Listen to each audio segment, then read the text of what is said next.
Nous avons eu des débats très riches sur les menaces qui pèsent sur notre région, le terrorisme, le crime organisé, les conflits intercommunautaires. Et les débats que nous venons d'avoir tout au long de la journée nous ont permis d'adopter, de prendre des décisions très fortes. Des décisions qui portent sur le renforcement des capacités au niveau national comme au niveau des forces conjointes et le renforcement des capacités de renseignement, donc capacités opérationnelles, capacités de renseignement, afin de faire face de manière efficace aux menaces. Nous avons insisté sur la nécessité, comme vous le savez, de mutualiser et les capacités opérationnelles et les capacités de renseignement.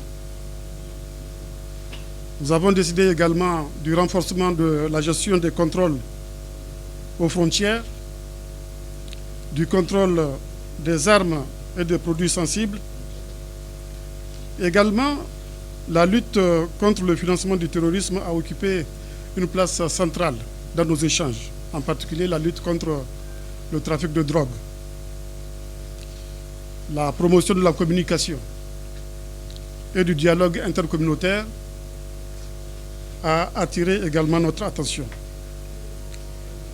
Je dois dire aussi que la conférence a adopté, et je pense que c'est là un des points importants qui mérite d'être souligné, un plan d'action 2020-2024, un plan d'action et de mobilisation des ressources financières pour lutter contre le terrorisme.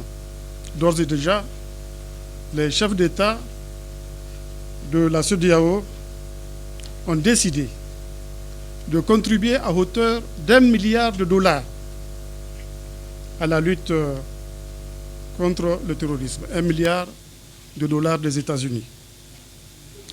Nous avons demandé également, pour mobiliser le maximum de capacités de lutte contre le terrorisme, de renforcer les capacités non seulement des armées nationales, des forces de défense et de sécurité nationale, des forces conjointes, mais également de la MINUSMA. Vous savez que la MINUSMA est présente au Mali dans le cadre de la stabilisation et de la paix, mais nous voulons qu'un mandat plus offensif soit confié à la MINUSMA. Et ça, c'est un appel que nous lançons au Conseil de sécurité des Nations Unies, afin que ce mandat offensif puisse permettre à la MINUSMA de contribuer à la lutte contre le terrorisme.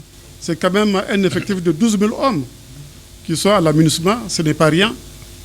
Et si le Conseil de sécurité nous écoutait, nous entendait, cela permettra de créer un rapport de force évident dans la lutte contre le terrorisme. Nous le disons, la communauté internationale a des devoirs vis-à-vis du Sahel. La communauté internationale ne doit pas détourner ses regards du Sahel. Parce que, souvenez-vous d'ailleurs, c'est la communauté internationale qui est à la base de la crise libyenne.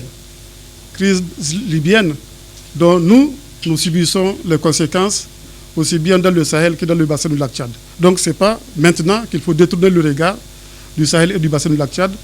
La communauté internationale a le devoir de participer à cette lutte pour sauvegarder ce bien public mondial que constitue la sécurité et la paix. Nous insistons là-dessus. Il faut donc un mandat robuste pour la MINUSMA afin qu'elle puisse participer à la lutte contre le terrorisme. Nous n'avons pas oublié aussi la situation en Libye. Vous savez, quand cette crise libyenne a été déclenchée en 2011, nous, on était contre. Mais on ne nous a pas écoutés. On ne nous a pas écoutés et on n'a pas pris les mesures nécessaires pour assurer, comme on l'a souvent dit, le service après-vente en Libye. La Libye est devenue, a été somalisée, l'État a été dissous. Il y a un chaos qui règne en Libye et ce chaos a fait que toutes les armes qui étaient accumulées en Libye ont été pillées et circulent dans le Sahel et le bassin du lac Tchad entre les mains des terroristes. Ça, ce n'est pas de notre responsabilité, c'est la faute à la communauté internationale. Donc la communauté internationale ne doit pas détourner son regard du Sahel et du bassin du lac Tchad.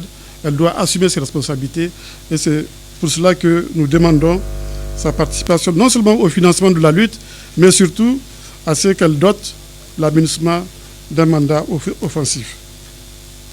La situation en Libye donc nécessite une solution urgente et là nous avons demandé à ce qu'il soit mis en place un envoyé spécial conjoint ONU-Union africaine.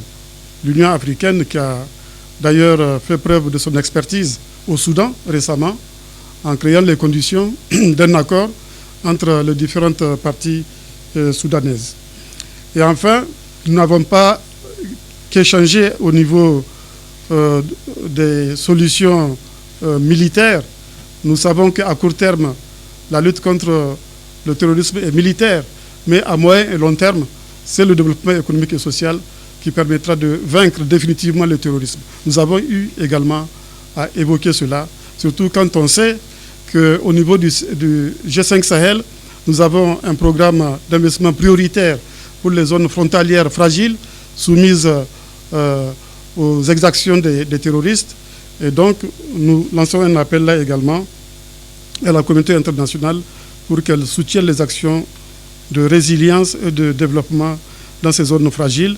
Et nous avons salué aussi le partenariat pour la stabilité et la sécurité du Sahel, initiative prise récemment au sommet du G7 par le président Macron et la chancelière Merkel. En tant que président du G5, je dois pouvoir dire que nous avons été très heureux de pouvoir recevoir à Ouagadougou cette rencontre de la CEDEAO dont l'objet était sur les questions de sécurité. Cette rencontre était aussi particulière parce qu'elle a connu la participation du Tchad et de la République islamique de Mauritanie, qui formellement ne font pas partie de la CEDEAO, mais qui ont été invités au titre donc de cette lutte que nous menons aussi bien au Sahel que dans les bassins de lac Tchad contre le terrorisme.